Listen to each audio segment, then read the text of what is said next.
आज तुकोबरायांच्या या अभंगाला स्पर्श करताना महाराजांचा 4 चरणांचा गाथेतला उत्कृष्ट आईचं महात्म्य सांगणारा आणि संतांचं महात्म्य वर्णन करताना मातृशक्तीचा सुद्धा गौरव एका अर्थी करतात तुकोबराय, तिला संतांच्या पंक्तीत नेऊन ठेवतात. त्यामुळे संत आणि आई एक समान असल्याचं तुकोबराय ठासून सांगतात.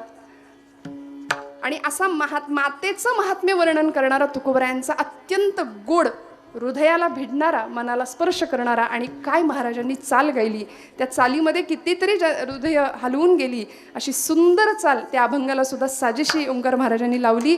त्यामुळे वाजवा ना, मनापासून वाजवा, टाळाटाळ नाही करायची. मागे दाद यावी अशी की खोकला येते तशी दाद यावी, ती दाद मागून नाही मिळत, दाद आपोआप यावी लागते. त्यामुळे मनापासून जिथं कौतुक करावं असं वाटेल ना तिथं मोकळ्या मनाने करावं बरं का. हातचं राखून ते बरं नसतं कौतुक. त्यामुळे आपण सगळी सुज्ञ आहात, मला जाणीव आहे. आपण बहुश्रुत मंडळी आहात, अनेकांचं अनेक पद्धतीचं श्रवण आपण केलेलं आहे. श्रवणाचे मिसे बैसावे येऊनी, साम्राज्य भुवनी सुख नांदे.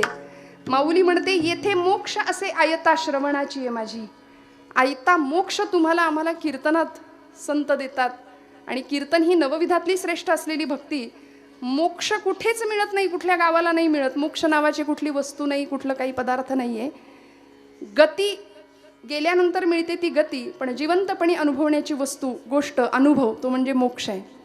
जिथे मोहाचा पूर्णपणे क्षय होतो त्याला मोक्ष म्हणावं. आणि असा क्षय, मोह क्षय होण्याचं एकमेव ठिकाण म्हणजे कीर्तन आहे. विठ्ठल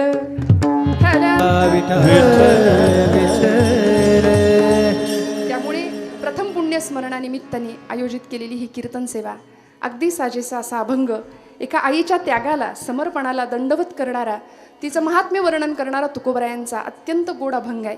यच्चयावत जीवाच्या शाश्वत कल्याणाचा विचार आमच्या संतांनी मांडलाय. आणि त्या विचाराचं प्रतिनिधित्व करणारे अनेक संत या भूमीमध्ये होऊन गेले, या मातीमध्ये होऊन गेले.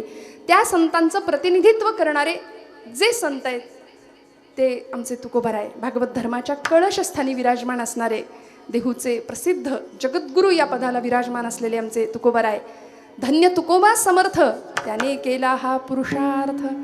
तुकाराम तुकाराम नाम घेता कापे यम, असा दरारा ज्यांचा चरित्राचा आणि चारित्र्याचा होता. साधकावस्थेतली धडपड तुकोबरायांची बघावी तर भामनाथाच्या डोंगरावर जावं, पांडुरंगाला आळवणी करावी, भगवंता ये म्हणून त्याची विनवणी करावी, प्रार्थना करावी. आणि साधकावस्थेपासून सिद्धावस्थेत पोचलेले तुकोबराय की तुका म्हणे मुक्ती परिणिली नोवरी या पदापर्यंत पोहोचतात.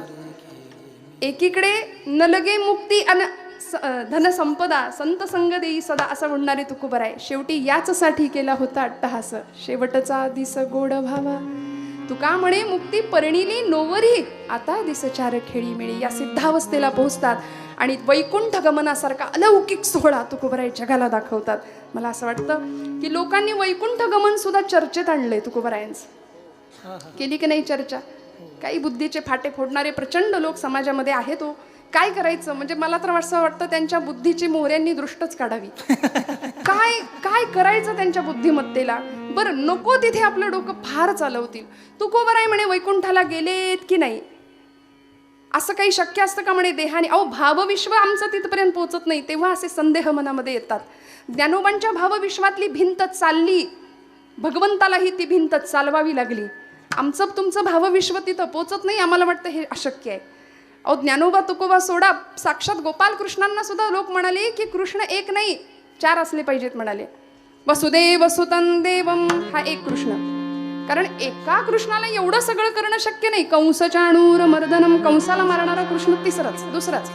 देवकी परमानंदम तो म्हणले तिसराच असला पाहिजे. तिकडे मथुरेत जन्माला आला. आणि कृष्णम वंदे जगद्गुरुम, अर्जुनाला गीता सांगणारा तो कृष्ण चौथा असला पाहिजे. हे अशी डोकी आहेत. पण असो, आपण महाराष्ट्रात आहोत, आपण भारतात आहोत. भारतीय परंपरा, भारतीय संस्कृती, या संस्कृतीचा जाज्वल्य अभिमान असणारी आपण सगळी मंडळी आहोत. आणि तो अभिमान असाच टिकून राहिला तर पुढच्या पिढीसमोरचं भविष्य फार वेगळं असेल, ते दिव्य असेल, उदात्त असेल, यात शंका नाही. आमचा महिला वर्ग आज बहुसंख्येने उपस्थित आहे. पण आपण सगळ्या इथे उपस्थित आहात ना, 2 वाक्यातला अर्थ जरा थोडासा, शब्द तेच वापरलेत पण म्हणायचंय वेगळं. आपण आहात पण आहात ना, आहात ना.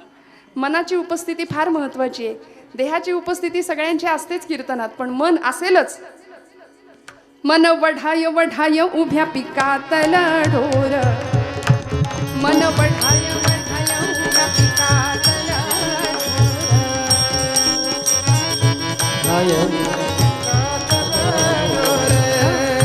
किती हाकल हाकल फिरी येत पिकावर, किती हाकल हाकल फिरी येत पिकावर. त्यामुळे त्या मनाची उपस्थिती इथे राहू द्या बस शेवटपर्यंत. अगदी आजच्या कीर्तनाची वेळेचं बंधन असतं, याशिवाय नैमित्तिक कीर्तन सेवा आहे. त्यामुळे आपल्या सगळ्यांच्या आशीर्वादाने ही सेवा भगवंतांच्या चरणी आपण रुजू करायची आहे. तुकोबरायांचा गोड अभंग आहे. मातेची चित्ती अवघी बाळकाची व्याप्ती. आईचा गौरव केलाय, अर्थात भारतीय संस्कृतीनंच मातृशक्तीचा गौरव केलाय. सप्तशतीमध्ये 23 श्लोकांचं वर्णन आहे आईचं वर्णन करणारे, किंवा त्या जगदंबेला, त्या जगदात्रीला, धरित्रीला, प्रकृतीला, मायेला वंदन करणारे. या देवी सर्व भूतेषु मातृरूपेण संस्थिता, भक्तिरूपेण संस्थिता, क्षमारूपेण संस्थिता, दयारूपेण संस्थिता, चेतनैत्यभिधीयते विष्णुमायेति शब्दितः, दयारूपेण, धृतिरूपेण, लक्ष्मीरूपेण, कांतिरूपेण, भ्रांतिरूपेण, 23 रूप आहेत तिचे. त्यातलं सगळ्यात लोभसवाणं आणि आपल्याला भावणारं असं देवीचं मातृस्वरूप आहे. किती जगदंबा प्रत्येक घरामध्ये त्या मातेच्या, त्या वात्सल्याच्या रूपाने आहे. अर्थात याचं स्मरण इथं जन्माला येणाऱ्या प्रत्येक लेकराने ठेवावं की मी जिच्या पोटी जन्माला आलोय ती फक्त माझी आई नाही, ती जगदंबेचं मातृस्वरूप आहे. ते साक्षात आदिशक्ती जगन्माता तिच्या रूपाने आहे आमच्या घरामध्ये. आणि त्याचं स्मरण नसतं म्हणून मग कितीतरी उदाहरणं आपल्या आजूबाजूला दिसतात. सुरुवातीलाच खरं तर प्रसंग सांगायला नको वाटतंय, पण ओघात आलाय मी सांगून जाते. काही वर्षांपूर्वी घडलेली गोष्ट. मुंबईमध्ये एक आई आपल्या मुलाला खूप मोठं करते, लहानाचं मोठं करते, प्रचंड रक्त जाळून मोठं करते, वाढवते. पती नसताना सुद्धा आपल्या मुलाला इतकं शिकवते, इतकं मोठं बनवते की त्याला परदेशी शिकायला पाठवते. परदेशी गेलेला मुलगा 1.5 वर्ष आईच्या संपर्कातच नाही. आई फोन करते, आई पत्र पाठवते, कुठल्याही पत्राला उत्तर नाही, मेसेजला उत्तर नाही, फोनला उत्तर नाही. शेवटी त्या मुलांनी 1.5 वर्षांनी ठरवलं की मायदेशी जाऊया आणि आईला भेटूया. मुंबईतली घटना आहे. आणि तो मुलगा ज्यावेळी आपल्या घरामध्ये गेला, घराचं दार उघडलं, श्रोते हो, बेडरूममध्ये 1.5 वर्षापूर्वीच संपलेला आईचा मृतदेह किड्या मुंग्यांनी खाल्लेला फक्त पाहिलाय. हे फार बिभत्स आहे, हे फार ऐकायला वाईट आहे. पण मला असं वाटतं ही वेळ इथल्या एखाद्या लेकरावर यावी का हो, ज्या भारताने मातृशक्तीचा गौरव केला. कोरोनामध्ये पत्र पाठवली, तुमचं तुम्ही उरकून घ्या, आम्हाला यायला वेळ नाही, जमत नाही, परमिशन नाही, परवानगी नाही. कोरोना नसला तरी असं करणारी मंडळी आहेत. कुठला तरी मुलगा येतो, आईचं काळीच काढून घेतो. आपण लहानपणापासून ऐकलेल्या कविता आहेत, गोष्टी आहेत. प्रेयसीवर खूप प्रेम आहे, प्रेयसी विचारते कोण आवडतं तुला, तो म्हणाला तूच आवडतेस. किती आवडते, अगं किती किती सांगू तुला, तूच आवडतेस. तुझ्या आईपेक्षा आवडते का, हो माझ्या आईपेक्षा तूच आवडते. मग देशील आईचं काळी जाणून. आपल्याला कथा माहिती आहे की दिलं, काळी जाणून दिलं. पण आणत असताना ठेच लागून पडला आणि ते काळीच बोललो, हो बाळा लागलं नाही ना तुला, तुला त्रास नाही ना झाला. ही कथा आपण खूप पूर्वीपासून अगदी ऐकतोय. आताच्याच मुलांना हे असलं काही ऐकायला मिळत नाही. ते त्यांचं दुर्दैव की आपलं दुर्दैव म्हणावं. कारण आपण जर त्यांना वेळोवेळी या गोष्टी आणि या कथा नाही सुनवल्या, नाही ऐकवल्या, तर आपल्यासारखे करंटे आपण ठरू बरं का. पुढच्या काळामध्ये भविष्याला जर आपण योग्य दिशा दिली नाही तर त्यांच्या जीवनातल्या अंधाराला ते कारणीभूत नसतील, आईबाप म्हणून आपण कारणीभूत असू. हे कायम ठासून पक्क ठेवा हृदयामध्ये. मी उपदेश करायला आलेली नाही, आपल्याला खूप कळतं म्हणून कीर्तनाला अजिबात उभी नाही. श्रोते हो, तुमच्या सगळ्यांच्या आशीर्वादाने मला कळावं, या गादीवर उभी राहून अधिकारवाणीने बोलता यावं याकरता उभी आहे.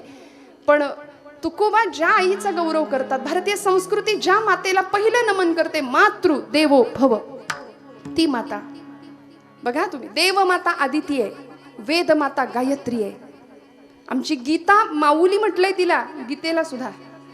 विनोबा भावेंनी गीतेचा टीकाग्रंथ लिहिला, नाव होतं गीताई. आईनी सांगावं, विनू तू एवढा गीतेचा भाष्यकार आहेस, अभ्यासक आहेस, मला गीता कळत नाही रे संस्कृतमध्ये. मग त्यांनी लिहिली गीताई, गीताई आई माझी, मी तिचा बाळ नेणता, असं म्हणायचंय. ज्ञानोबांची ज्ञानेश्वरी माऊली आहेत, ज्ञानोबा माऊली आहेत.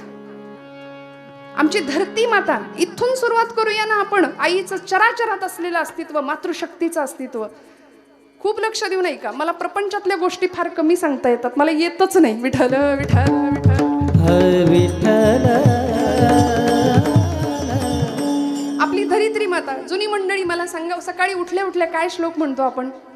समुद्र वसने देवी.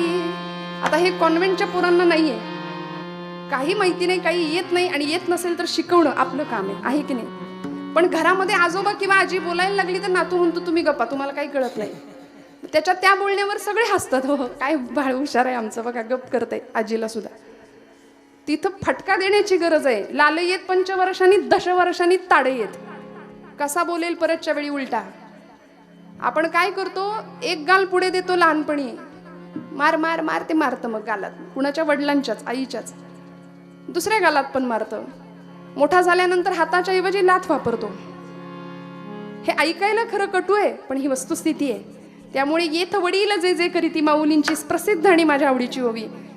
तया नाव धर्म ठेवीती, तेची येर अनुष्ठिती सामान्य सकल. त्यामुळे अशी मातृशक्ती, धरती माता आहे आमची. समुद्र वसने देवी पर्वतस्तन मंडले, विष्णुपत्नी नमस्तुभ्यं पादस्पर्शम क्षमस्व मे. प्रार्थना केली पाहिजे.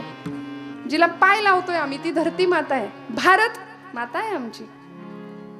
आमच्या मातृभूमीसाठी कणाकणाने झिजणारी कितीतरी मंडळी आपण पाहिली, की अशा मातृशक्तीला, म्हणजे ती भारतीय माता, वेदमाता, देवमाता, धरती माता, या सगळ्या मातांच्या पलीकडे जाऊन निसर्गातलं मातृत्व सुद्धा, म्हणजे जन्मदात्री आई तर आहेच आहे, तुम्हाला मला देहाने जन्माला घालणारी आई, जिच्याशी आपली नाळ जोडली गेलेली आहे, ती आहेच आहे. पण याही पलीकडे जाऊन त्या मातेचा गौरव करताना तुकोबरायांनी त्या मातेला संतत्वाच्या पदापर्यंत नेऊन पोहोचवलं. ती आई आणि संत दोन नाहीच आहेत. कारण जगाचं सर्वतोपरी कल्याण व्हावं असं दोनच व्यक्तींना वाटतं, ती म्हणजे आपली आई आणि एक म्हणजे दुसरे संत.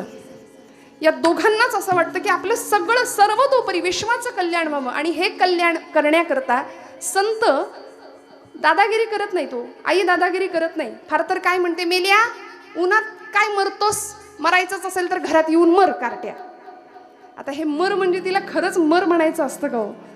जी आई आपल्या लेकराला मर म्हणते तीच आई आजारी पडल्यावर उषा पायथ्याशी बसून सुद्धा राहते. त्यामुळे संत सुद्धा अशाच पद्धतीने आम्हाला आमच्या जगाच्या जीवनाच्या कल्याणाची कामना करतात. सकलांच्या पाया माझा दंडवत, सकलांच्या पाया माझा दंडवत, सकलांच्या पाया माझा दंडवत, सकलांच्या पाया माझे दंडवत. आपुलाली चित्त शुद्धाकारा, आपुलाली चित्त शुद्धाकारा, सकलांच्या पाया माझे दंडवत, सकलांच्या पाया माझे दंडवत. आपुलाली चित्त शुद्धाकारा, आपुलाली चित्त शुद्धाकारा, सकलांच्या पाया माझे दंडवत, सकलांच्या पाया माझे दंडवत.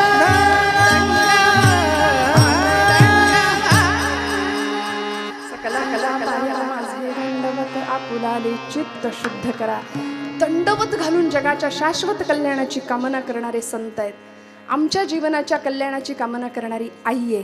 आणि म्हणून अशी आई की जी सगळ्यांनी अनुभवली बरं का. तुम्ही आम्ही प्रत्येकाच्या घरामध्ये ती मातृशक्ती आहे.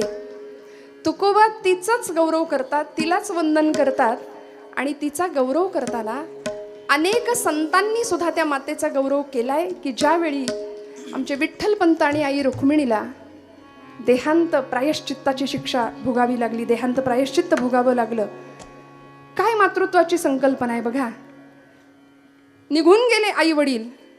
सकाळी उठली आमची सगळी लेकरं चारही. सोपान दादा उठले, निवृत्ती दादा उठले, ज्ञानदादा उठला. आणि डोळे चोळत चोळत 4 वर्षाची परकरी पोलक्यातली आमची मुक्ताई धावत धावत बाहेर आली, डोळे चोलत, केस भुरभुरते. आणि निवृत्ती दादाला सांगितलं, दादा माझी आई कुठे रे? निवृत्ती दादा म्हणाले, मुक्ते, आई देवाकडे गेली, देवाघरी गेली. आई देवाघरी गेली.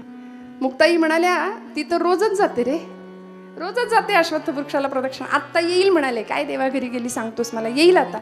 बराच वेळ झाला आईच येईना. निवृत्ती दादा सांगतायत, देहांत प्रायश्चित्त घेतलं होतं आदल्या रात्री. दादा सांगतायत, मुक्ते अगं बघितलंस का ते चिमणीचं घरटं त्या झाडावरचं, त्या पिंपळावरचं? बघ बघ, तुला माहितीये का त्यांच्या आई वडिलांना एक घार आली आणि घेऊन गेली ग रात्री. मग तरी सुद्धा ती पिलं कशी दाणा टिपतायत, ती राहिली का उपाशी? मग आपल्याला पण गेलं पाहिजे. आई नाही येणार. 4 वर्षाची पोर होती. तिने निवृत्तीनाथांना असं गळ्याला मिठी मारली, दादा आई गेली का रे? मग तुला आई कुठली आता? दादा तुला आई कुठली? निवृत्ती दादांनी आत्तापर्यंत आवरलेला हंबरडा फोडला.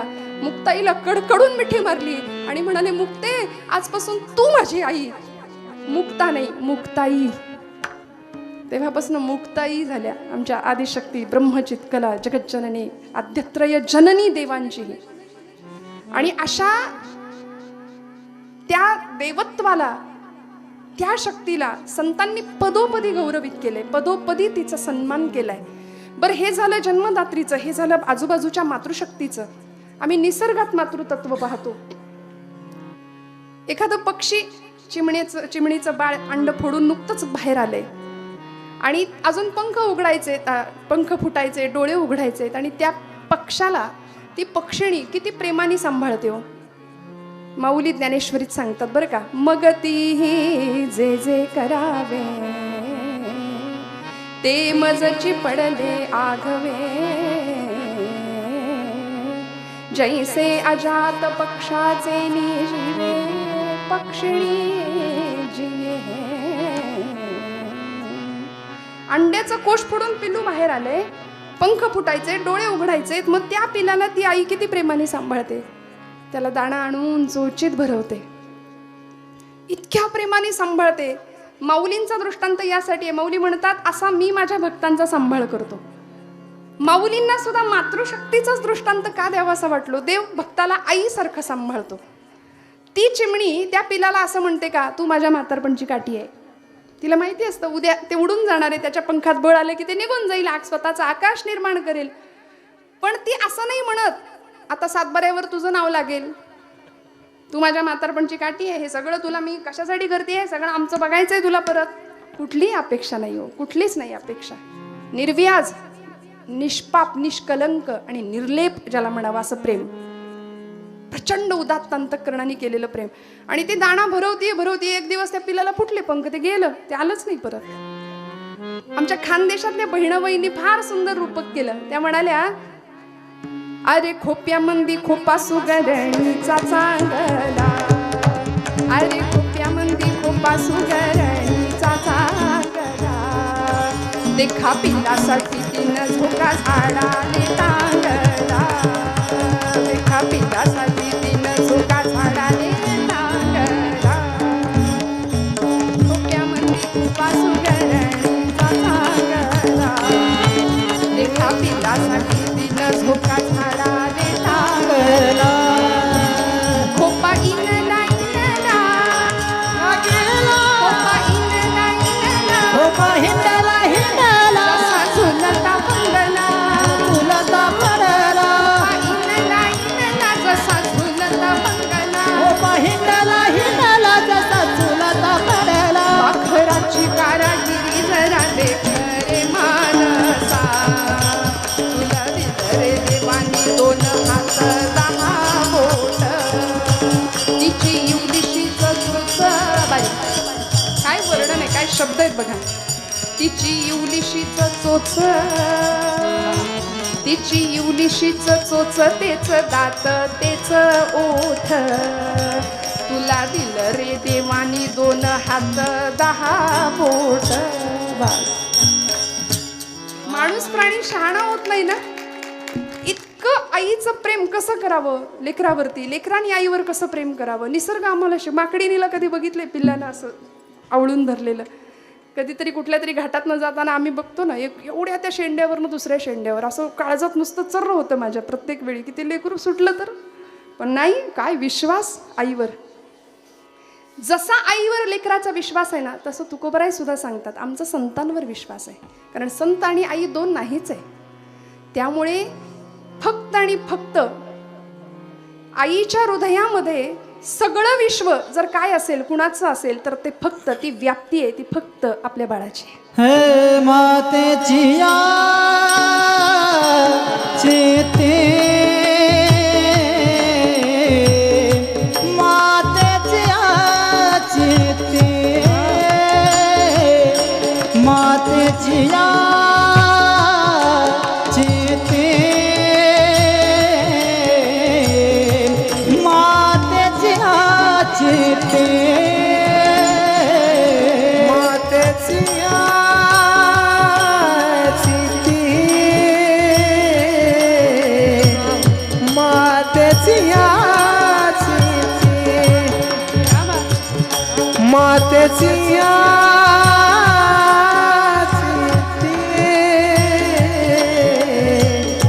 मातेचिया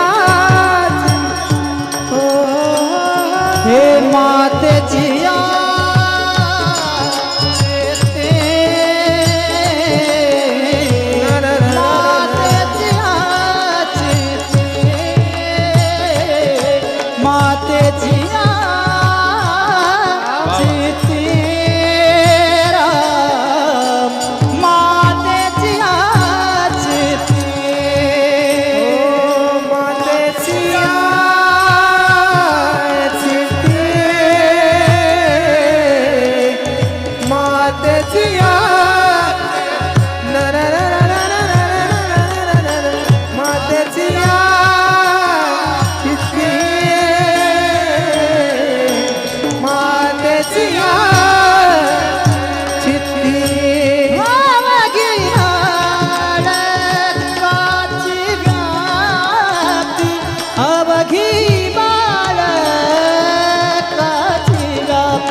परमेश्वराने काय दान द्यावं ना या मंडळींना सुंदर. मातेची या चित्ती अवघी बाळक्याची व्याप्ती देह विसरे आपुला जवळी घेता शीण गेला. आईचं सगळं विश्व बघा आपल्या लेकराभोवतीच फिरत राहतं, लेकराभोवतीच फिरवळी आई बघा ना किती लक्ष ठेवून असते आपल्या बाळावर. अगदी 1.5-2 वर्षाचं लेकरू असू दे, ते असं चालताना दिसलं ते ठेचकाळतं, धडपडतं, पडतं. आमच्या जुन्या आज्या म्हणतात डोळ्यात तेल घालून लक्ष ठेवायला लागतं त्याच्यावर, आहे की नाही? इतकं लक्ष ठेवायला लागतं त्याला, कुठे ठेचकळू नये, पडू नये, धडपडू नये. तसं तुकोबरायांनी प्रत्येक वेळी संतांना का पुढं केलंय? महाराज म्हणतात तशी आमची संत माऊली सुद्धा या भवचक्रामध्ये गटांगळ्या जर आम्ही खायला लागलो तर आम्हाला वाचवणारे, आम्हाला तारणारे तेच आहेत. भागली या मज वाहातील कणी त्यांची गेली जोडे सर्व सुख, त्यांची गेली जोडे सर्व सुख, त्यांची गेली जोडे सर्व सुख. भागली या मज वाहातील कणी त्यांची गेली जोडे सर्व सुख, त्यांची गेली जोडे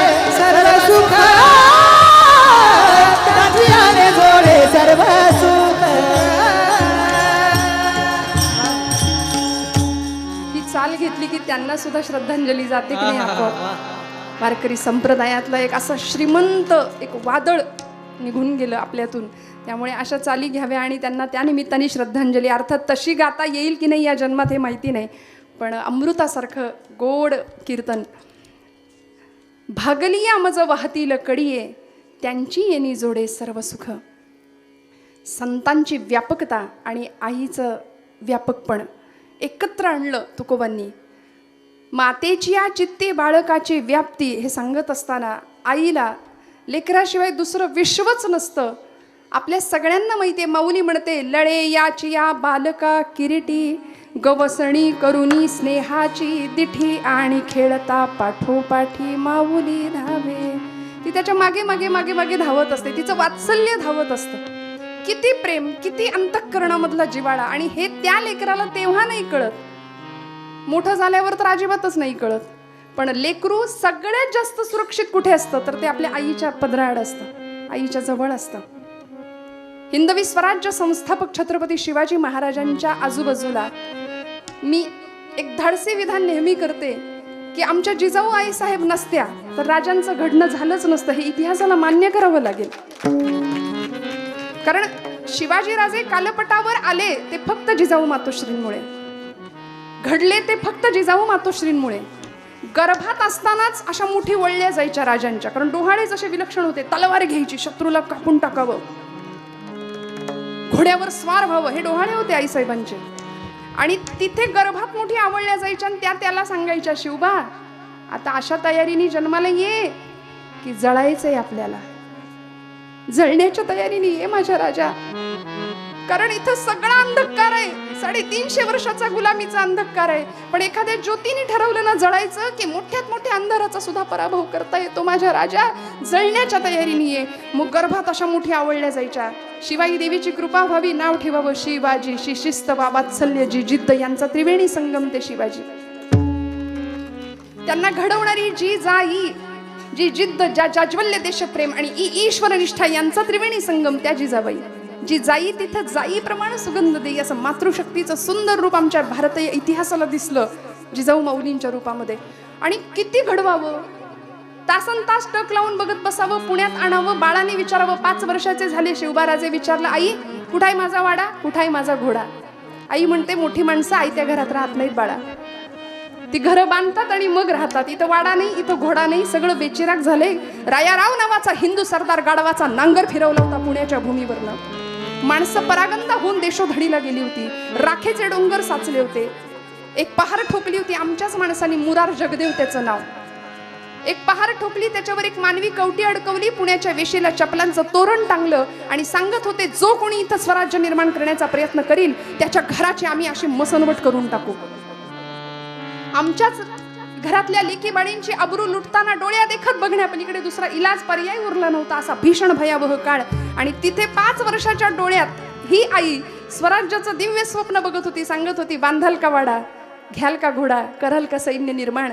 आणि 5 वर्षाचं लेकरू सांगत होतं, हो आई, मासाहेब तुमचा आशीर्वाद असेल आणि भगवंताचा आशीर्वाद असेल तर हे राज्य होईल ही काळ्या दगडावरची रेषा.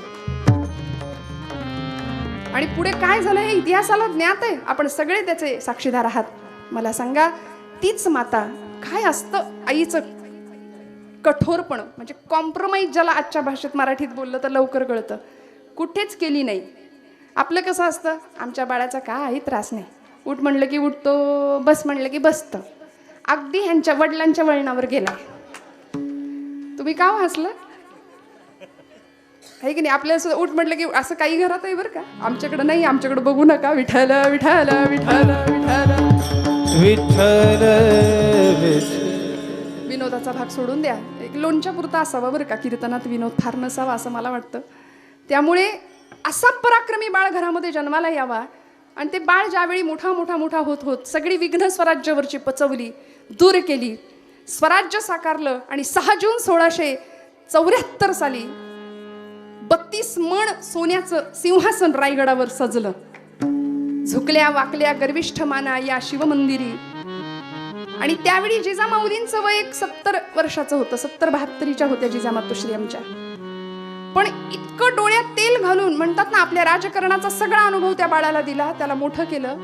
आणि ते दिव्य स्वप्न स्वतःच्या डोळ्यांनी आऊसाहेबांनी पाहिलं. बाळाला, आपल्या राजाला, अभिषिक्त राजा, गंगा, सिंधू, यमुना, 7 नद्यांचं, 7 समुद्रांचं जल राजाच्या डोक्यावर अभिषिक्त होताना पाहिलं. डोळे कृतार्थ झाले आणि बस म्हणाले, आता कृतार्थतेने जायला हरकत नाही, या जगाचा निरोप घेऊया. असं वाटावं बरं का मनापासनं, कृतार्थ जीवन झाल्यानंतर. नाहीतर आमचं कसं असतं, आता नाही, आता नातू, ते नातवाचं सगळं झाल्याशिवाय तेवढ्यात नाही आपलं सगळं भागणार. मग तो नातू म्हणतो, अजून पण नातू इथंच, नातू झाल्यानंतर पण तू यावा अशी अपेक्षा असते. आसक्ती आहे ना जीवनाची. कृतार्थ क्षण कधी येईल आमच्या आयुष्यात की आता बस थांबावं, समाधान नावाची श्रीमंती. जिजा मातोश्रींना ती श्रीमंती लाभली आणि माता म्हणाल्या, आईसाहेब म्हणाल्या, आपल्या 6 जून 1674चा तो पवित्र दिवस, रायगडावरचा राज्याभिषेकाचा सोहळा, आपल्या आईचा आशीर्वाद घ्यायला राजे वाकले, आशीर्वाद दिला आणि असं खांद्याला असं हातांना धरलं आणि सांगितलं, राजे मी आजच्या दिवशी तुमच्याकडे एक मागू का? आई मागतीये कुणाला? लेकराला. मी आजच्या दिवशी तुम्हाला एक मागू का? छत्रपतींच्या डोळ्यांच्या कडा ओल्या झाल्या. म्हणाले, आईसाहेब बोला ना, असं का बोलता? अरे माझी कूस उजवली, जगदंबेला मागितलं, मला असा पुत्र दे जो महाराष्ट्रातल्या न्यायनीतीच्या शृंखला तडातड तोडेल, गुलामगिरीचा अंधकार दूर करेल. माझं ऐकलं आई जगदंबेने, तुझ्यासारखा सुपुत्र मला मिळाला. माझं एक म्हणणं मान्य कराल का? मला द्याल का या जन्मात? माझा पुनर्जन्मावर विश्वास आहे राजे. हे कोण म्हणतंय? आऊसाहेब जिजाऊ. माझा पुनर्जन्मावर विश्वास आहे. मला असं वाटतं की पुढचा जन्म सुद्धा तुमची आई होण्याचं भाग्य मला मिळू द्या. पुढच्या जन्मात सुद्धा तुम्ही माझ्या पोटी जन्माला याल का? हे प्रत्येक आईला वाटावं आणि प्रत्येक लेकराला वाटावं. असा संबंध या जगामध्ये असला पाहिजे. जन्मजात संबंध आहे तो नाळेचा, की तो तोडता म्हटलं तरी तुटू शकत नाही.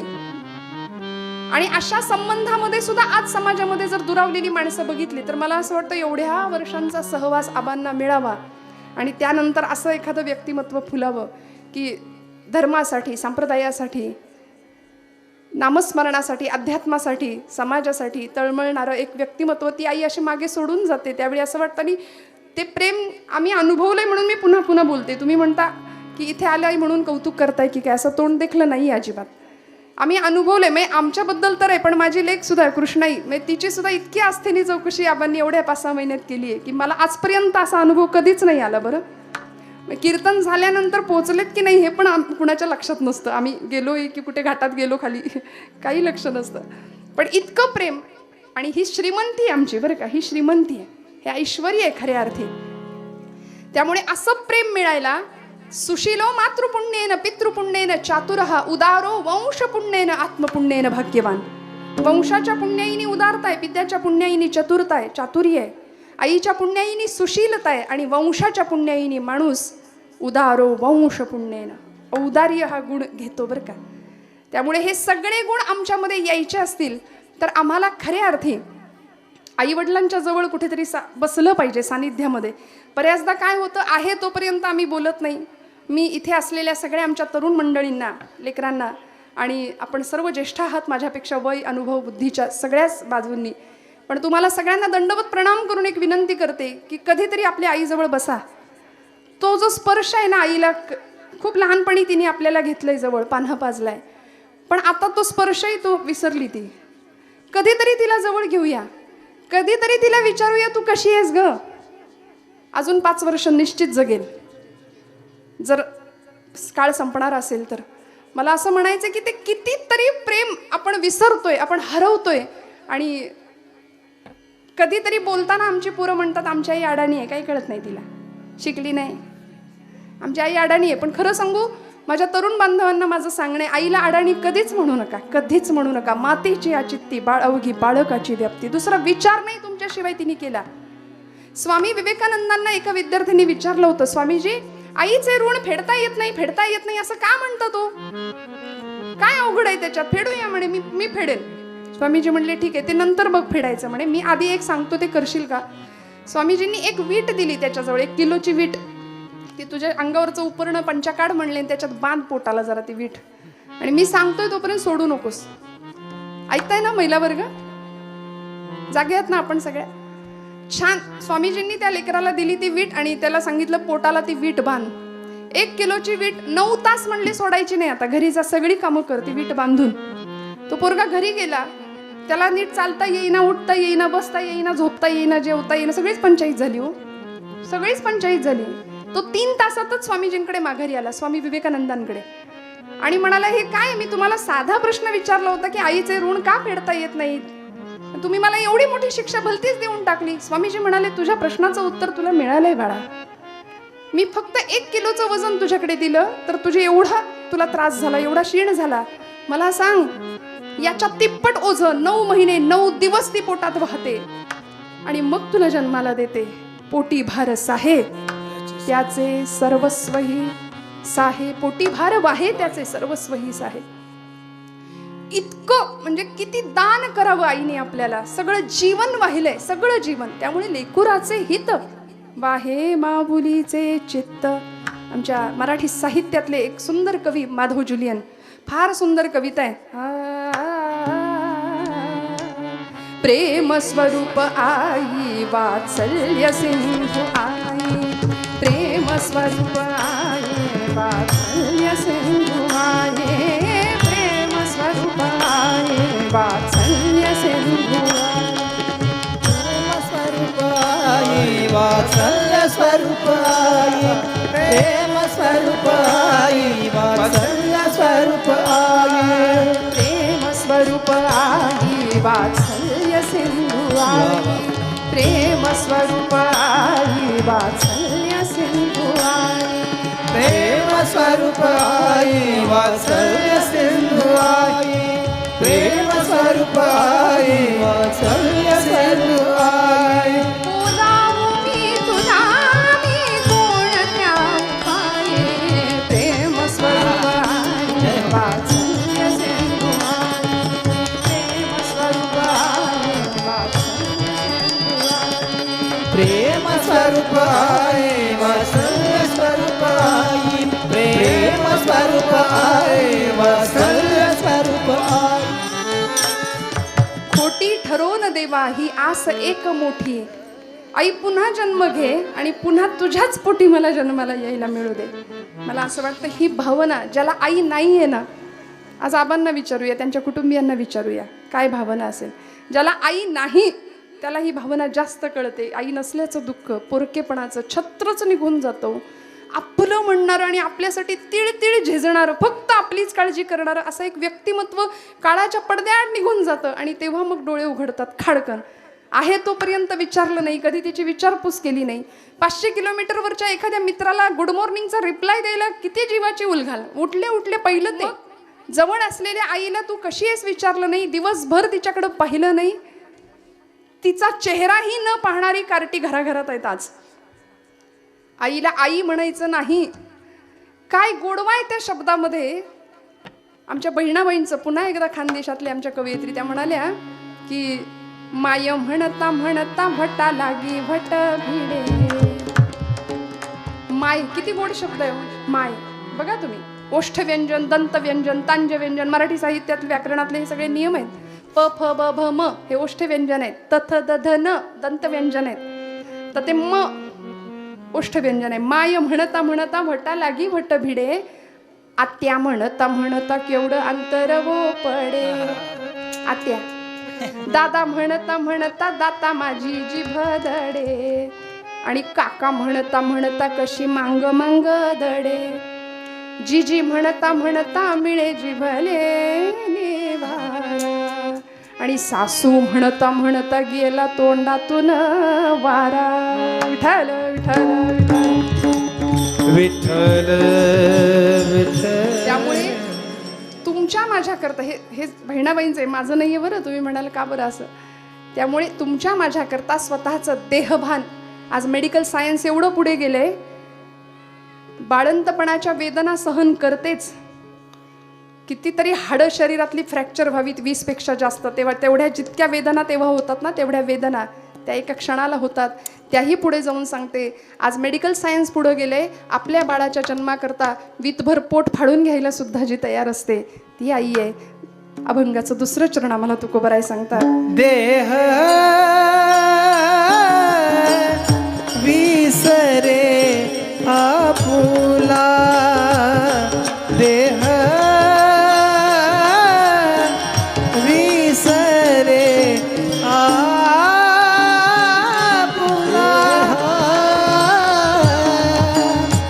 विसरे आपुला देहा विसरे आपुला देह विसरे आपुला देह विसरे आपुला देहा विसरे आपुला देहा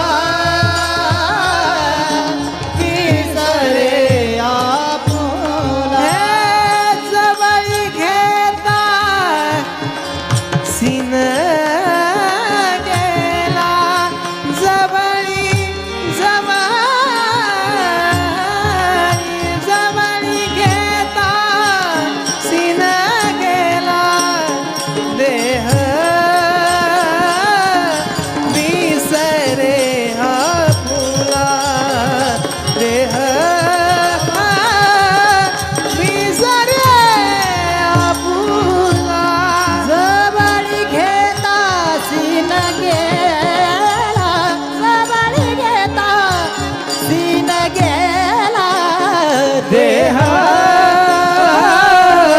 विसरी आपुला विसरी आपुला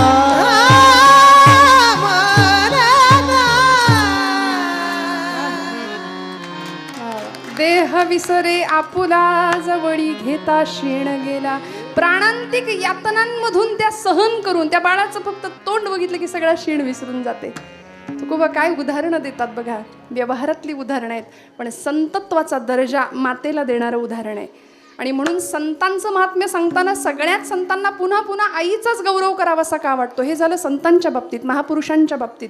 भारताचं संविधान ज्यांनी लिहिलं असे भारतीय राज्यघटनेचे शिल्पकार डॉक्टर बाबासाहेब आंबेडकर. ते घडले, मी म्हटलं ना तुम्हाला, एक वाक्य मी मगाशी बोलून गेले, सगळे लोकोत्तर महापुरुष घडले त्यांच्यामुळे त्यांच्या मातासुद्धा प्रसिद्धीला आल्या. मग याचा अर्थ आमच्या हौसाबाई पंढरीनाथ खळदकर आजी, त्यांचा त्याग कमी आहे अशातला भाग नाही बरं. काडीला काडी प्रपंच जोडून रक्ताचं पाणी करावं आणि मग आपल्या संसाराचा मळा फुलवावा, उत्तम संतती निर्माण करावी, उत्तम संस्कारांचं दान त्याला द्यावं, हे प्रत्येक मातेचं कर्तव्य आहे. मी आंबेडकरांचं नाव याकरता घेतलं की आम्ही फार तक्रारी करतो, किती प्रतिकूलतेतनं मोठं केलं. मला असं वाटतं आजींनी सुद्धा या संततीला किंवा या सगळ्या मुलाबाळांना अत्यंत प्रतिकूलतेनं मोठं केलं आहे. हे मी सांगायला नको, ही सगळी मंडळी आपल्याला सांगतील. पण या प्रतिकूलतेतून आपण काय करतो, तक्रार तेवढी करतो आयुष्याची. एक जण मला भेटले, म्हणाले ताई मी पण विद्वान झालो असतो म्हणले, पण आमच्याकडे टेबल लॅम्पच नव्हता अभ्यास करायला. एकाने दिला माझ्या लग्नात टेबल लॅम्प, पण टेबलच नव्हता. बरं टेबल लॅम्प मिळाला, टेबल मिळाला, पण लाईटच नसायची आमच्याकडे, नाही तर मी विद्वान झालो असतो. कारण भरपूर आहे तो आमच्याकडे. तक्रारीला इतके तक्रारी. जी माता तुमच्या माझ्याकरता व्रतवैकल्य करते, उपास तपास करते, किती उपास करावे, हे जुन्या मातांनाच जमायचं बरं का, आताच्या नाही. आई ही आईच असते असं नाही मी म्हणणार की जीन्स घालणारी आई आज धकाधकीच्या आयुष्यामुळे तिचं वात्सल्य कमी झालंय का, तर नाही, ती आईच आहे. पाळण्या घरात पोराला ठेवताना काळजाला पीळ पडतोच. मी त्याचं समर्थन करते असंही समजू नका अजिबात. पण ती आई आठवून बघा की जी चुलीवर छान भाकरी भाजायची, आणि आपण सगळ्यांनी तो अनुभव घेतलाय. That is our pizza and burger. आज एवढी म्हातारपणी तोंडाची चव जरी निघून गेली असली तरी सुद्धा ती चव किंवा ती आठवण मरेपर्यंत विसरणार नाही आपण, मरेपर्यंत नाही. बाबासाहेबांना घडवण्यामध्ये आमच्या रमाई मातेचा किती सुंदर हिस्सा होता. अशी स्वाभिमानी कणखर बाई होती रमाई. आईसाहेबांनी, बाबासाहेबांच्या आई बरं का, माहेरी प्रचंड श्रीमंती होती त्यांच्या, आणि इकडे दारिद्र्य, 18-20 दारिद्र्य. त्या माहेरी गेल्या ना की त्यांना थोडंसं हिणवण्याचं अनुभव यायचे, त्यांना वाईट वाटायचं, पण त्या स्वाभिमानी होत्या. त्यांनी माहेरी एकदाच सांगून टाकलं, जोपर्यंत माझ्या सासरच्या अंगणामध्ये नोटांचं वाळवण घातलेलं बघणार नाही तुम्ही, तोपर्यंत तुमची पायरी नाही चढणार. प्रचंड स्वाभिमान, करारी होत्या रमाई. लोक कपडे जसे अंगणात वाळत घालतात ना, तशा माझ्या अंगणात नोटा वाळत घातलेल्या दिसतील तेव्हा. आणि त्यातून मग आंबेडकर घडले, भारताचे राज्यघटनाकार, शिल्पकार तयार होतात. कधीतरी आपल्या लेकरांना मी हात जोडून इथे असलेल्या प्रत्येकाला सांगेन, एक बाजारात जाऊन एखादं पुस्तक विकत आणायला आजच्या निमित्ताने श्यामची आई पुस्तक प्रत्येकाने घ्या, जर जमलंच तर आपल्याला. ते गेलं सगळं, काळ जमा झालं आबा, कुणी घ्यायला तयार नाही हातात. आता घरामध्ये इतकं भरलंय सामान, फर्निचर भरलंय, टीव्ही आहे, LED आहे, सगळं आहे. माणसांना बसायला जागा नाही, एवढं भरलंय. पण 50 रुपयाचं पुस्तक नाहीये खिशात जवळ. कधीतरी घ्या. की त्या साने गुरुजींनी, पांडुरंग सदाशिव साने, लहानपणी आपल्या आईचा उद्घोष त्या पुस्तकात करतात. ते म्हणतात की मी आंघोळ करून असा बाहेर यायचो, बाहेर आल्यानंतर माझ्या पायाला माती लागेल म्हणून मी माझ्या आईला म्हटलं होतं, आई तुझा ओचा पसर, तुझा पदर पसर, मला पाय ठेवायचे, माझ्या पायाला माती लागेल. तेव्हा ती माऊली सांगते, आई सांगते की श्याम, अरे बाळा, पायाला घाण लागू नये म्हणून जेवढा जपतोस ना, तेवढी मनाला घाण लागू नये म्हणून जप हो. मला असं वाटतं आयुष्यातलं सगळ्यात मोठं हे दान आईने दिलं. इथं बसलेल्या प्रत्येकाच्या व्यक्तिमत्वामध्ये आईचं प्रतिबिंब आहे. तुम्ही माना नाही तर नका मानू, आईचे गुण आहेत, आईचं प्रतिबिंब आहे. त्यामुळे अंतःकरणाची शुद्धता, माझं वाक्य खूप लक्ष देऊ नये का, मनाची नीतिमत्ता, आपलं अंतःकरण शुद्ध असेल, नीतिमत्ता आपली साफ असेल, तर माझ्यावर विश्वास ठेवा, परमेश्वर काटा सुद्धा टोचू न देण्याची जबाबदारी घेतो. नाहीतर मग याचा काटा काढ, त्याचा काटा काढ, हीच जर आपली वृत्ती असेल, याची अडवा त्याची आहे की नाही. म्हणून तर ते होतं पाणी अडवा पाणी जिरवा, त्याच्यातनं आम्ही ते घेतलं. जरा कुठे बांधाचं, जरा इकडे तिकडे झाले की एकमेकांचे खून पाडणारी मुलं आज आपण पाहतोय, सख्या भावाचा खून करणारी पोरं आज आपण पाहतोय. मग कुठेतरी संस्कारांची कमतरता आहे का? 350 वर्षापूर्वी अशी एक आई महाराष्ट्राच्या इतिहासाने पाहिली की गडाचे सगळे दरवाजे बंद झालेले असताना पाळण्यात रडणाऱ्या पोराचा टाहो ऐकला आणि गड उतरून खाली आली. राजांना नाव द्यावं लागलं हिरकणी बुरुज. 350 वर्षापूर्वीचा इतिहास. त्यामुळे अशी माता, असे सुपुत्र घडवते. स्वामी विवेकानंदांचा मी उल्लेख केला. स्वामीजी ज्या दिवशी त्रिखंडाची कीर्ती गाजवून आले, शिकागोची धर्मपरिषद पूर्ण करून आले, सगळीकडे जागतिक कीर्तीचा महात्मा झाले होते बरं का, प्रचंड हिरो असं व्यक्तिमत्व. आणि आले भगव्या कपड्यातला तो संन्यासी. कलकत्ता शहरामध्ये त्यांची मिरवणूक काढली होती स्वामीजींची हत्तीवरनं. कुणीतरी सांगितलं, नरेंद्रा, भुवनेश्वरी माता आईचं नाव होतं, आई तुझी वाट बघतीये कुठे, तुळशी वृंदावनाजवळ, जा बर का, तिला पहिल्यांदा भेट. आणि आईचं नाव ऐकलं, ते हत्तीवरनं उतरले, म्हणाले, धावत गेले पायी आणि आईला भेटायला. आई तुळशी वृंदावनाजवळ. जागतिक कीर्तीचा महात्मा होता. 11 सप्टेंबर 1893चा तो इतिहासाचा दिवस, शिकागोची धर्मपरिषद, जिथं माझ्या अमेरिकेतल्या बंधू आणि भगिनींनो असं म्हणून इतिहास घडवला होता स्वामीजींनी. धावत गेले आणि भुवनेश्वरी देवींचा पदर असा घेतला आणि डोक्यावर ठेवला. आणि काय म्हणाले आईला माहितीये? आई, बाकी सगळं सोड म्हणाले, पण मी आज त्रिखंडाचा स्वामी झालो. मी आज त्रिखंडाचा स्वामी झालो कारण मी तुझ्या पदराखाली आहे. तुझ्या पदराचं छत्र माझ्यावरती आहे. आणि ते छत्र निघून गेल्यानंतर मग काय अवस्था होते हे ज्याचं त्यांनी अनुभवावं. श्रोते हो, पश्चाताप करण्याची वेळ आपल्यावर येऊ नये यार. ती आहे तोपर्यंत तिला व्यवस्थित न्याय देऊया. कारण अडाणी आहे म्हणताना तिच्या रूपाने अनुभवांचं अख्खं विद्यापीठ तुमच्या माझ्या घरात वावरत असतं. अख्खं अनुभवाचं विद्यापीठ आहे. त्यामुळे आम्ही घडतो, वाढतो सगळ्या पद्धतीने. बरं, ते करत असताना किती प्रेमाने हो, किती प्रेमाने करावं. आई आपल्या लेकराला दूध भाताचा घास जसा भरवते ना, म्हणजे तेच उदाहरण तुकोबांना का द्यावं वाटलं, कारण संत सुद्धा दूध भाताचा घास जसा भरवावा तसं आम्हाला भक्तीचं ज्ञान शिकवतायत.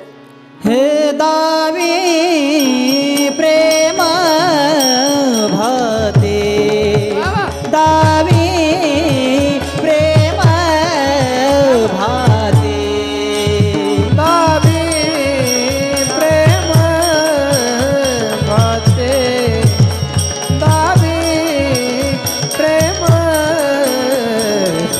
भाते, हे दावी प्रेम भाते,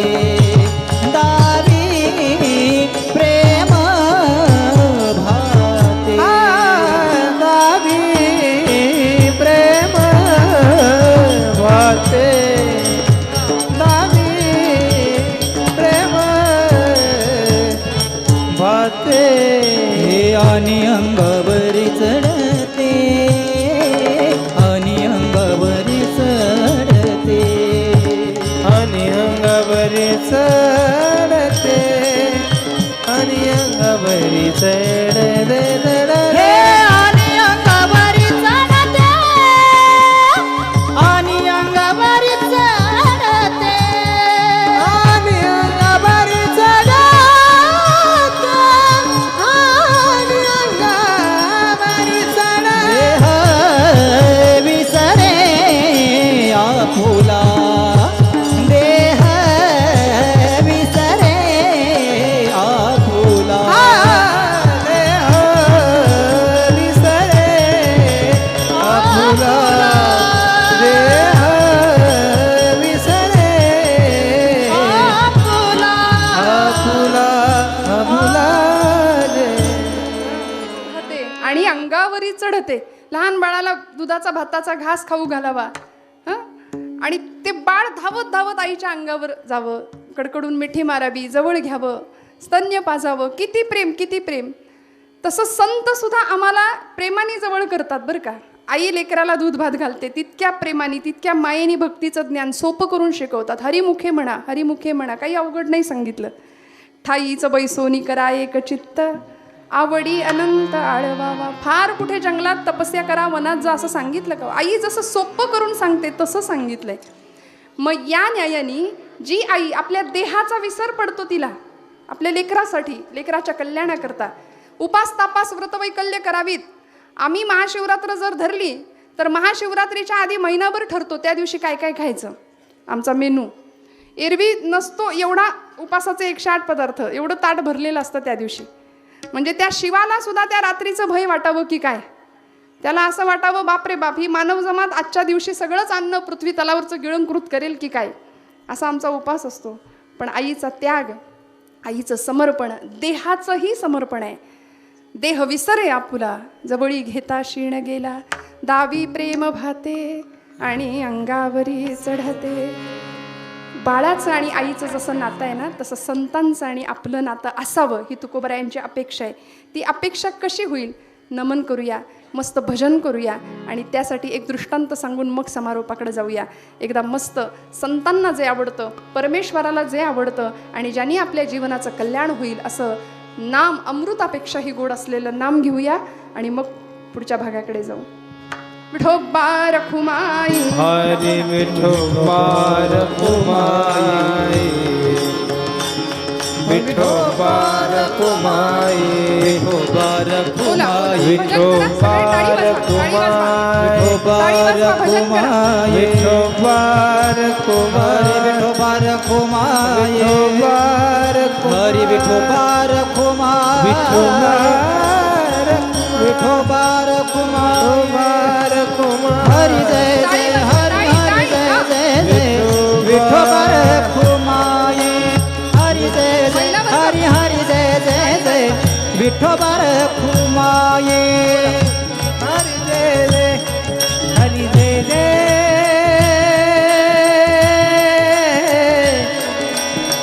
विठोबा रखुमाई, जय जय विठोबा रखुमाई. हे हरी जय जय हरी हरी जय जय जय विठोबा रखुमाई, हरी जय जय हरी जय जय हरी जय जय हरी जय. हे हरी जय जय हरी हरी जय जय जय विठोबा रखुमाई, जय जय विठोबा रखुमाई, हरी जय जय जय विठोबा ओ हरी जय जय हरी हरी जय जय जय विठोबा रखुमाई, जय जय जय जय जय जय जय विठोबा रखुमाई. हरी जय जय हरी हरी जय जय जय विठोबा रखुमाई. टाळ टाळ टाळ रखुमाई. हे जय जय राम विठोबा रखुमाई, विठोबा रखुमाई, रखुमाई, विठोबा रखुमाई, रखुमाई. हरी विठोबा रखुमाई रखुमाई.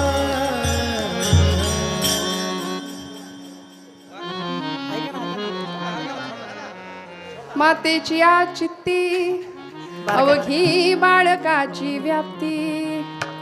याला म्हणायचं सागर संगीत सगळं. ते आजींना नाही सहन होणार, मला नाही झालं, त्यांना काय होणार. छोटा छोटा हरला छोटा छोटा द्या. विठ्ठल विठ्ठल विठ्ठल विठ्ठल विठ्ठल.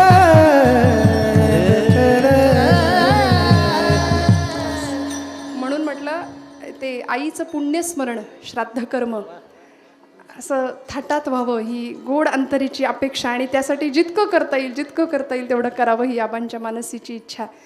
किती आपला सद्भाव किती दिसतो, किती व्यतीत होतो, प्रकट होतो, हे सांगायची गरज नाही. मातेची आचित्ती अवघी बाळकाची व्याप्ती. देह विसरे आपुला जवळी घेता क्षीण गेला. दावी प्रेम भाते आणि अंगावरी चढते. देह विसरे आपुला जवळी घेता क्षीण गेला. झालं, 5 मिनिटात थांबवते. श्रोते हो, संतत्वाला आईला नेऊन पोहोचवलं. संत पदापर्यंत आई गेली. मातृशक्तीचा गौरव केला. कारण ही संत माऊली सुद्धा आईप्रमाणे आम्हाला कायम वेळोवेळी शिदोरी देत राहिली. एक फक्त दृष्टांत सांगणार आहे मी, बरं. आपला वेळ घेते मला माहिती आहे, घड्याळ 12च्या पुढे गेले. पण मला आबा म्हणाले थोडंसं पुढे मागे चालेल, म्हणजे मागे नाही पुढंच जाता, हा माझा अनुभव आहे. विठ्ठल विठ्ठल विठ्ठल विठ्ठल.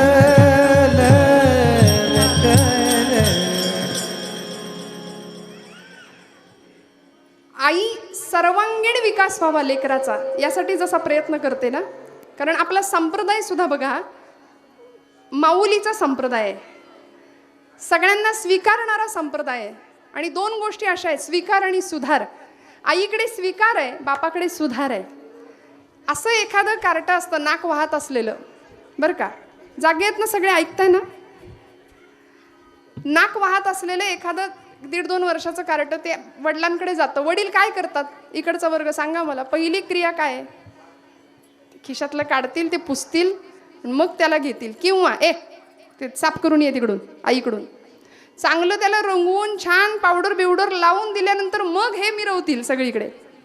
हां, म्हणजे मला त्यांचा मोठेपणा नाकारायचं नाही आहे, पण ही वस्तुस्थिती आहे की नाही. हो म्हणा, हो म्हणा, मोठ्याने म्हणा, आहे की नाही, खरी गोष्ट आहे की नाही. त्यामुळे त्याला सुधार पहिला आहे, आधी सुधार आहे आणि मग स्वीकार आहे. पण आई काय करते हो, आई आधी त्याला कडेवर उचलून घेते, मग पदराने नाक पुसते पटकन. आईकडे आधी स्वीकार आहे आणि मग सुधार आहे. त्यामुळे आपला संप्रदाय, वारकरी संप्रदाय सुद्धा, भागवत संप्रदाय सुद्धा स्वीकारणार आहे. यारे यारे लहान थोर, याती भलती नारी नर, सकळांसी आहे येथ अधिकार. तुम्ही जसे असाल तसे संत आम्हाला स्वीकारतायत. तिथे हा मोठा, हा कमी, हा या जातीतला, तो त्या जात नाही. संतांनी सगळ्यांना जवळ केलं, सगळ्यांना स्वीकारलं आणि शिदोरी दिली आयुष्यभर पुरेल अशी. ज्या मातेचा हेवा, ज्या मातेचं प्रेम आम्हाला मिळावं म्हणून आम्ही तरसतो. संत तरसले, अहो आमचा भगवंत सुद्धा तरसलाय त्याकरता. काय सांगू तुम्हाला. ज्या भगवान गोपाल कृष्णाला 2 मातृत्व देणग्या लाभल्या होत्या. एक देवकी माता होती जन्म देणारी, एक पालन करणारी यशोदा मैया होती. पण तरी सुद्धा गोकुळ सोडून गेल्यानंतर ते म्हणायचे, उद्धवा, माझ्या यशोदा आईसारखी आई सगळ्या जगात नाही शोधून मिळणार, सापडणार नाही. काय प्रेम करायची. निघून गेले ना भगवंत, त्यावेळी ती यशोदा माता अशी झाडांना वेलींना कवटाळायची. कुणी आलं की म्हणायची, कान्हा भेटला का. इतकं प्रेम. आणि ते भगवंत 2 माता मिळून सुद्धा मातृत्वाची भूक कमी राहिली की काय. म्हणून एक प्रसंग सांगते. शेवटच्या वेळी कुरुक्षेत्रावरचं युद्ध संपलं. अश्वत्थाम्यानी ब्रह्मास्त्र सोडलं होतं पांडवांच्या शेवटच्या गर्भावरती, उत्तरेच्या. त्यावेळी ती उत्तरा जीवाचा आकांत करून ओरडायला लागली, भगवंता कृष्णा, धाव, सांभाळ, वाचव मला, हे गोविंदा, हे माधवा, हे मधुसूदना. त्यावेळी परमात्मा तिथं आले आणि अशा वेळी भगवंत तिला म्हणतात, उत्तरे, मी तुझ्या गर्भाचं रक्षण करेन. अर्थात अनंत कोटी ब्रह्मांड नायक, त्याला अशक्य काहीच नव्हतं. पण तरी सुद्धा तो तेव्हा तिला म्हणतो की मी तुझ्या गर्भाचं रक्षण करतो, पण तू मला काय देशील. उत्तरा म्हणली, माझ्याकडे आहे ते मी सगळं तुला देते भगवंता, पण माझ्या गर्भाचं रक्षण कर. भगवंत तिला या क्षणात काय म्हणतात ऐका. भगवंत म्हणतात, उत्तरे, मला तुझं मातृत्व दे, मला तुझं मातृत्व दे. ते तिच्या गर्भात प्रवेश करू शकले नसते का? पण तिची आधी परवानगी घेतली आणि मग माता म्हणून स्वीकार केला आणि मग गर्भात गेले. परीक्षितीचा सांभाळ केला, रक्षण केलं आणि तेव्हा मग आम्हाला भागवत ग्रंथ मिळाला. तेव्हा परीक्षितीच्या माध्यमातून आम्हाला भागवत ग्रंथ पोहोचला आमच्यापर्यंत. मला असं वाटतं की भगवंत सुद्धा या एका नात्यासाठी कायम असूसलेला आहे, संत असूसलेले आहेत. मग तुम्हाला आम्हाला हे दान मिळून सुद्धा आम्ही नतद्रष्टासारखे का वागतो याचा प्रत्येकाने जाणीवपूर्वक विचार करावा. आपल्या आईला म्हणजे आता सगळी पॅकेजचीच भाषा आहे दादा, सगळी मुलगी पाहिजे IT इंजिनिअरिंग, आपण भरपूर पैसा. पुन्हा सांगते, कुणाची निंदा करायचा हेतू नाही, विरोध नाहीये. भरपूर शिकावं, भरपूर श्रीमंती मिळवावी, जोडून या धन उत्तम व्यवहारे, पण उदास विचारे वेच करी, हे पुढचं विसरतो आम्ही. सगळं करावं, सगळं मिळवूया, पण शनिवार रविवार आला की आम्ही मॉलला जातो, शनिवार रविवार आला की कुठेतरी लोणावळ्याला जायचं, धबधब्याखाली भिजायचं, सेल्फी काढायचे आणि नको त्या चंगळवादाच्या आहारी जायचं. मदर्स डे, फादर्स डे आले की मग आई वडिलांचे फोटो आपण त्या DP ला ठेवतो तात्पुरते. सगळं हे तात्पुरतं आहे बरं, काय कृत्रिम आहे, तेवढ्यापुरतं. 14 फेब्रुवारीला आमच्या देशात एक मोठा प्रेमाचा महापूर येतो, व्हॅलेंटाईन डे म्हणतात त्याला. कसलं प्रेम आम्ही व्यक्त करतो आणि त्या आईचा प्रोफाईलवर पिक्चरवर DP असतो, तिथे ते स्टेटस असतं. मला असं वाटतं अंतःकरणाच्या प्रोफाईलवरती किती आहे याचा कधी कोणी विचार करतंय का हो? त्यामुळे हे सगळं आम्हाला समजवावं, हे सगळं आम्हाला उमजावं, याकरता मातृत्वाची ही देण, मातृत्व तुम्हाला मला लाभलंय किंवा ती आई तुम्हाला मला लाभली आहे, तिचा सन्मान करणं, तिच्यासाठी जे जे करता येईल ते करणं. आणि भगवंताला इमर्जन्सीचा ॲड्रेस देवाला विचारला एकाने, तुला जर इमर्जन्सी शोधायचं असेल तर कुठे? तो म्हणाला, सकल तीर्थांची ये धुरी जी एका माता पितरी. मी आईच्या चरण स्पर्शात आहे, भगवंतानी सांगून दिलं, मी इकडे तिकडे कुठेच नाही. त्यामुळे भगवंताला बघायचंय ना, आईच्या पायाकडे बघा, त्याचं दर्शन घेऊया. संतांना आईचा दर्जा द्यावा, संतांना माऊली म्हणावं, ज्ञानेश्वरी कळत नाही असं म्हणणाऱ्याला मला असं सांगावं असं वाटतं की आई म्हणून त्यांच्याकडे बघा. आईचं लेकरू मांडीवर बसलं की आईची भाषा त्याला कळत नाही असं कधीच होत नाही, ज्ञानेश्वरी कळणार नाही असं कधीच होणार नाही. आई म्हणून जाऊया माऊलींच्या ज्ञानेश्वरीकडे. संतांची शिदोरी तुमच्या माझ्याकडे आहे, ती शिदोरी सांगते. सहल लहान मुलाची जाते की नाही, आणि सहलीला जाणारं पोर आईला विचारतं, आई माझी सहल चालली, एका दिवसात माघारी येणार आहे. आई म्हणते, किती चपात्या घालू रे डब्यात, किती देऊ पोळ्या? असं होतं ना आपल्या बाबतीत महिला वर्ग, किती चपात्या किती घालू डब्यात, आज तू एका दिवसात माघारी येणार आहे. तो म्हणतो, मी रोज 4 खातो ना, आज 6 पोळ्या भर माझ्या डब्यात. पण आई तुमच्यासारखी होती हो, तिने 20 चपात्या भरल्या डब्यात. म्हणली असू दे पुरवठ्याला. ही जुनी आई, ती म्हणायची लोकांना वाट, एकटा खाऊ नकोस. देण्यातला आनंद आई शिकवत होती, देण्यातला आनंद. त्यामुळे मग तो मुलगा निघाला, जाताना म्हणला, माझ्या आईला काही अक्कलच नाही, मी 6 चपात्या मागितल्या होत्या, एवढं ओझं दिलंय, आता मला हे घेऊन सगळं सांभाळायचं, वागवायचं. आई म्हणते, ही शिदोरी आहे रे बाळा, सांभाळ, वागव, नाही म्हणू नकोस. झाला प्रवास सुरू झाला. काही अंतर चालून गेल्यावर शिक्षक म्हणाले, चला एका झाडाच्या छान सावलीखाली सगळे बसले जेवायला, शिदोऱ्या उघडा. सपासप पहिल्या दणक्यात 4 चपात्या यांनी आणल्या. म्हणलं, बापरे, माझी आई किती ग्रेट आहे. मग अशी अजिबात तिला अक्कल नव्हती, आता एवढी ग्रेट आहे की मला एवढा डबा दिलाय, मला संध्याकाळपर्यंत पुरला पाहिजे. श्रोते, होत तसं तुमच्या माझ्या आयुष्याची सहल सुरू झाली ना, एकदा जन्म झाला की हळूहळू 5व्या वर्षी हळूहळू गर्भापासूनच खरं तर घेऊया ज्ञानोबांचा हरिपाठ हातात. तो डबा आहे आमचा, ती शिदोरी आहे. खूप लक्ष देऊन ऐका. हळूहळू ज्ञानोबा आम्हाला सांगतायत की ही शिदोरी आहे हरिपाठाची, 5व्या वर्षी घे हातात, म्हण, हरिमुखे म्हणा, हरिमुखे म्हणा, पुण्याची गणना कोण करी, म्हण म्हण, असोनी संसारी जिव्हे वेगू करी, म्हणत राहूया. पुढे 10व्या वर्षी एखादा भगवद्गीतेचा अध्याय करायला घे. अहो, इतर धर्मीयांची मुलं प्रार्थनास्थळांमध्ये जातात, ख्रिश्चनांची पोरं चर्चमध्ये दर रविवारी जातात, इस्लाम वर्गाची पोरं, पंथाची पोरं सगळी जातात आपापल्या प्रार्थनास्थळांमध्ये, त्यांचे अभ्यास करतात, कुराण पडतात. आपल्याला का नाही वाटत माझ्या पोराचे भगवद्गीतेचे 4 तरी अध्याय, निदान 1 श्लोक तरी पाठ असावा? का नाही वाटत आम्हाला? नाही वाटत आम्हाला, कारण आम्ही नको त्या गोष्टींच्या आहारी गेलो. म्हणून मुलांना वेळीच भगवद्गीता हातात देऊ द्या. माझ्या आवडीचं वाक्य आहे, योग्य वयात जर पोराच्या हातात भगवद्गीता दिली तर मोठेपणी कोर्टात जाऊन गीतेवर हात ठेवण्याची पाळी त्याच्यावर कधीच येणार नाही, कधीच नाही. त्यामुळे योग्य वयात ही शिदोरी आहे संतांनी आम्हाला दिलेली. 40व्या वर्षी घेऊया ज्ञानोबांची ज्ञानेश्वरी, घेऊया तुकोबांची गाथा, घेऊया नाथांचं भागवत, घेऊया समर्थांचा दासबोध. आणि असं करता करता त्या मुलाला सहलीमध्ये तो डबा जसा शेवटपर्यंत पोहोचला पुरला, तसं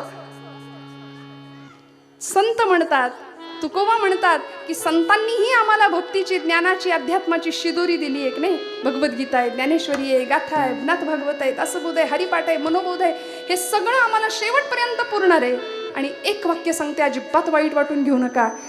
आयुष्याची 60-65 70 ओलांडल्यानंतर जगाने दिलेलं नाकारलेपण ज्यावेळी वाट्याला येतं ना, आता आपलीच माणसं म्हणतात काही फरक पडत नाही, तुम्ही असा नसा, काही थांबत नाही ना, कुणाचं कुणाबाजून काही अडत नाही, सगळं जग असं पुढे पुढे पुढे पुढे धावतं. जगाने नव्हे आपल्याच माणसांनी दिलेलं नाकारलेपण ज्यावेळी आपल्या वाट्याला येतं, त्यावेळी संतांची ही वाङ्मयीन शिदोरी तुमच्या माझ्या कामी येते. बस म्हणून तुकोबराय म्हणतात, मी आता संतांच्या पुढे असा जाईन की त्यांच्या पायाशी लोटांगण घेईन, त्यांच्या पायाशी लोळण. संता पुढे तुका संता पुढे, तुका संता पुढे, तुका संता पुढे, संता पुढे, तुका संता पुढे, तुका संता पुढे, तुका संता पुढे. पायी झोंबे लाडे पुढे,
जबानी घेता जरे घेता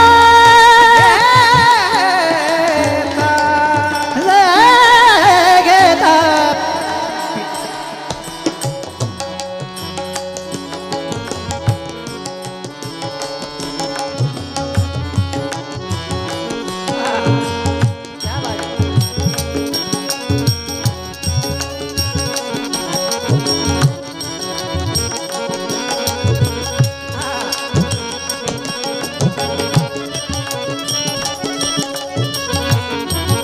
क्या बात है, टाळ्या वाजवा.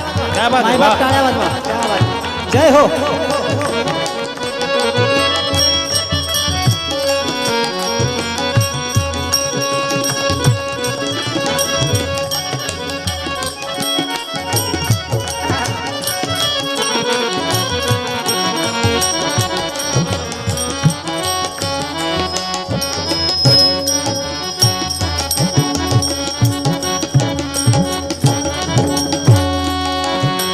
जबानी घेता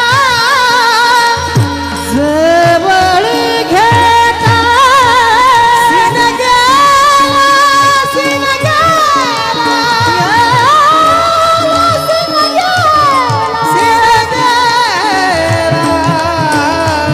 सीन गेला देह विस रे आपुला देह विस रे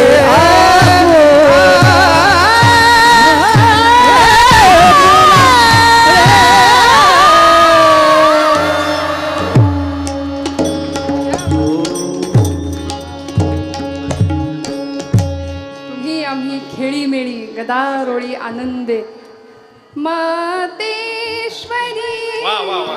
परमेश्वरी वा, वा, वा. मातेश्वरी परमेश्वरी मातेश्वरी परमेश्वरी सुनलो अरश अबोरी मा सुनलो अरश अबोरी मा मातेश्वरी